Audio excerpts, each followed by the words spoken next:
All right, so this video is about some of the current news that's been going out, mostly with pop culture, but then I'm also going to tap into the collective and talk a little bit about Saturn and Capricorn. I'm going to talk about Juneteenth. I'm going to talk, Saturn and Capricorn is coming. I'm going to talk about the pandemic and the response to that and how there's some astrological influences happening, okay? All right, so I'm going to first talk about B.Simone. So B.Simone is from my understanding, she's an Instagram influencer. She's made $1 million. She's a millionaire at this point, and she has been a reoccurring, has a reoccurring role on Wild Now, right? So she's an Aries woman. I think this is very important to talk about. She's an Aries woman. So what happened? There's two things that happened with her recently. Let's just boil it down. The first thing that happened a couple of weeks ago, I believe, was people got mad because she said she did not want a man that worked a 9 to 5. She wanted another entrepreneur like herself because he could understand her life. Nick Cannon interviewed her. He was questioning her, like, why are you saying that? 95 men can make money too. They can support you too. And she just wasn't having it. She's like, this is what I want. She did not bash, from what I saw, she didn't bash 9 to 5ers. She just said she didn't want one. All right. So people got upset about that. Who does she think she is? Why does she, and I'm just like, well, then I looked up her sign because I remember seeing something on her Instagram before, and I'm like, I thought she was an Aries. So I looked, she's an Aries. First of all, Aries women, so when you look at the astrology of something, you understand it. Like, of course she's not saying, oh, I'll take anybody, or of course she's not saying, the job doesn't matter. It's the person inside. She's an Aries woman. Aries action. She, in her mind, an entrepreneur man is going to take charge. And because Aries women already know how to take charge a lot of the times, again, Aries women, first of all, obviously you could be a woman and be feminine and in touch with your femininity, but Aries is a masculine energy, okay? Meaning, in the person, it creates a need to act. It creates that kind of take charge, confident bravado that you see in Aries. And you see it in women as well. It looks a little bit different sometimes. But what I'm saying is she's an Aries woman. So an Aries woman tends to want someone who can overdo her if she's going to be in a relationship. So this did not surprise me that she wants an entrepreneur. Aries is a sign of boss. Aries is a sign of entrepreneur. Aries is a sign associated with the independent person or the independent mindset, because not everybody has to be a boss or entrepreneur if they're Aries, but that is linked to Aries energy, okay? And so that take charge kind of energy. And so I'm just going to read a few things from a book that I have. It's called Sextrology. It's a really good book. I'll link it in the video below. You know what I mean? I'll link it. Really good book, really in depth, like really goes in depth about the signs, women, men, tendencies, relationships, different sexual orientations. Like it's really in depth. Okay. So, this is as it relates to a woman who's heterosexual, right? So it says that the Aries woman, feeling herself to be more masculine than most men. And I don't think that means it literally. I think like symbolically, like she doesn't like an Aries woman would not like what she perceives as weakness, because that Aries energy is so strong in a man or a woman, period. She desires a God with whom, in contrast, she can be her most feminine self. This is from this book. These are people who know what they're talking about. It also says Aries appreciates hard features as much as hard work. She wants a man that kind of rises to the challenge. No pretty boy. Okay. I just put little quotes. I didn't quote the whole thing, but I just wanted to tell you what book it's from. And also it says she's refusing to feel the worldview of a woman as a creature of subjugation. So even though she wants a man that can make her feel feminine, an Aries woman tends to not, she already knows she has the ability to not take the role that women are often assigned in society and go with that. They're going to go for the gusto. They need somebody similar. So that's what I think is happening probably with B.Simone. I didn't look at her Venus sign, but if her Venus is in Aries, of course, that would be what she says. Next. So, also with B.Simone, the interesting thing is if you look at my Instagram, I have horoscopes. The horoscope for Aries this month was 3 of Pentacles, dealing with work, skill, working on something, being patient, seeing things all the way through. In the 4th house, I believe. And there was a lot of 4th house energy going on. The Cancer energy this month is in Aries 4th house. Here's the point. Also, the other issue is people are saying she plagiarized her new book. That just, first of all, B.Simone says, so I saw what she said. She responded. So people are saying there's parts of her book that are taken from other bloggers or other content creators online. B.Simone is saying she didn't know that. She said she hired an independent group to help her put some parts of her book together, which is not unheard of. Like sometimes people don't write their book all on their own, especially if they're in the entertainment business, they partner with someone. So that's what she said. Either way, what is interesting is that the Three of Pentacles was telling Aries to take it slow. The Three of Pentacles was telling Aries to not rush into anything. So I think that's interesting. The book came out in May. I believe, in May at some point.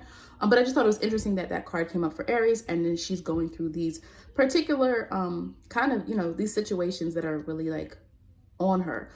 Cancer is in the 4th house of Aries. So she went on, she addressed it. She said, you know, I'm taking responsibility for my part in this and all of that. But at the same time, I think it's interesting because there are some emotional things going on with Aries at this moment, because Cancer is in their 4th house. Let's move on to Raven-Symoné really quick. Raven-Symoné recently got married. So of course I'm like, let me see if there's any transit that would support that. So she's a Sagittarius. And if you look at my horoscopes that I do on Instagram, you see for this month, the Ace of Cups, the love card, was for Sagittarius. So a lot of Sagittarius are rediscovering love. It doesn't have to mean a relationship, but a lot of Sagittarius are trying to even rediscover their passion. And it's also interesting that she has Mars and Pisces in the 4th house right now. Action, feeling, right? Mars is about acting, not just, Pisces doesn't act all the time. Pisces is in their head and their feeling, but now we have Mars moving into Pisces in the 4th house, and she has some 8th house. I believe her Cancer is in the 8th house, dealing with transformation, the emotion, home, spirit, where you feel home. So that was interesting. J. Cole, people are mad at J. Cole because they said J. Cole did not address the recent, you know, murders of of unarmed, you know, innocent Black people by law enforcement. People are mad at J. Cole. So J. Cole, so I looked and I was like, okay, well, you know, what's going on with J. Cole? I looked up his sign, which is Aquarius. And then I was like, okay. And then I looked at because again, I always look back to my own, like my horoscopes to see like, was I on track, you know, for some of these signs. And so 10 of Wands was the card for Aquarius this month. And the full, working, putting in that work, even if you don't want to do it, because people are saying, again, this is people saying, I'm only talking about the astrology of it. If you want to know my opinion about stuff, you can talk to me offline. But J. Cole, who in his raps, he talks a lot about the Black experience and Black oppression, and people are like, well, why didn't you say something sooner, right? Because you know how people are. So 10 of Wands, putting the work. So this is an example, guys, of missed opportunities. J. Cole can do whatever he wants.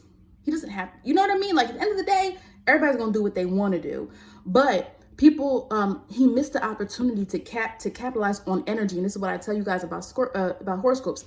Capitalize on the energy and the potential, because his full moon took place in the 5th and the 11th house. The full moon in Sag, knowledge, wisdom, caring about society, truth, took place in his, and again, that full moon has an impact the whole month on most of us, right? That full moon experience. So the full moon in Sag took place in his 11th house of networking groups. I said in my Instagram, Sag, message to your networks. Tell your network, whatever message you have, tell the people in your associations, tell them. I said that. And then I said Mars and Aries, but his Mars is in Pisces in the 2nd house. So until Mars goes into Aries on the 25th. So what was going on with Sag is also concerned with their own stability. So he probably was really working on his own self, his own situation. And people were like, well, you didn't say anything soon enough. And then he's probably going to get back on track by the 25th. Venus goes direct in Gemini at that time. And so I think for him, I said something about Aquarius by that point. You guys will be able to continue your messaging. So that's what I thought was interesting, what was going on with J. Cole. All right, Juneteenth. So Juneteenth, I did an Instagram post about Juneteenth. As you may or may not know, Juneteenth is, so June 9th, it commemorates June 19th, 1865 when the last slaves in America got word that they were no longer slaves. Now, the interesting thing about that, one, a lot of times people are taught in school like, oh, slavery was abolished. That's the end. Everybody went home. No, right? First of all, not only did people not have what they needed, also people, meaning like your slavery is over, didn't mean everybody got what they were promised. They didn't get, here's a whole plot of land and here's money to start your life since you've been a slave. That didn't happen. And some people still, some former slaves still found themselves working for their former owners. That was a thing too. So my point is, it was months before that, January, I believe, January, where it was actually ratified, slavery is no longer permitted in the United States. But then we also have to understand the Emancipation Proclamation didn't happen in 1863. So a lot of times people think, oh, Lincoln said this, slaves were all released, everything was good. But it's like, it was a whole process. And you still had some people owning slaves up until that June 19th date. So for the African-American community, it is a way to celebrate our freedom. You know, a lot of times we will celebrate, you know, 4th of July, and, you know, people of all races and all demographics celebrate 4th of July because it is a time to be celebratory. But at the same time, the reality is that enslaved Africans were not free at that time when America got its independence from Britain. We were not free. So that is why for African Americans, this date is important. And you have most African Americans celebrate both. But this is what Juneteenth is. So because of what that was, so they came to Galveston, Texas, and they told them that, you know, slavery, you're free, basically. Gemini energy was surrounding that. Gemini energy. So it's interesting to me because Gemini energy is messenger. And it had the Sun, Mercury, and Uranus in Gemini. Uranus, erratic change.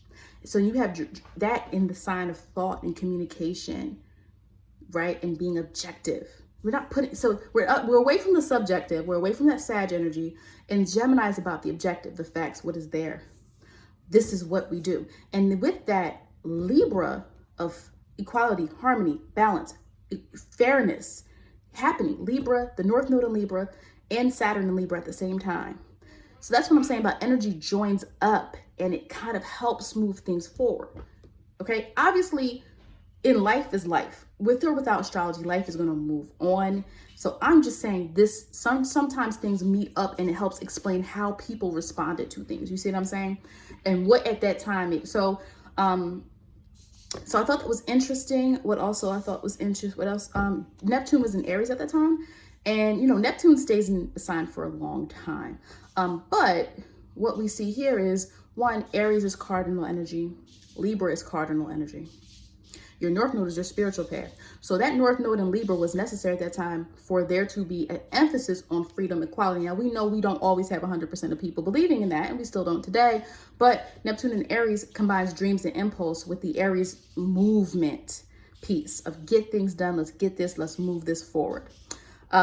Next, Saturn in Capricorn. Saturn's going to go back in Capricorn July 1st. It was in Aquarius for the past few months, 2 months, two and a half, whatever. I said in my my horoscope, my collective horoscope video, post, in a video. Yeah, I have a video. I'll link it. I said this is during the pandemic, right?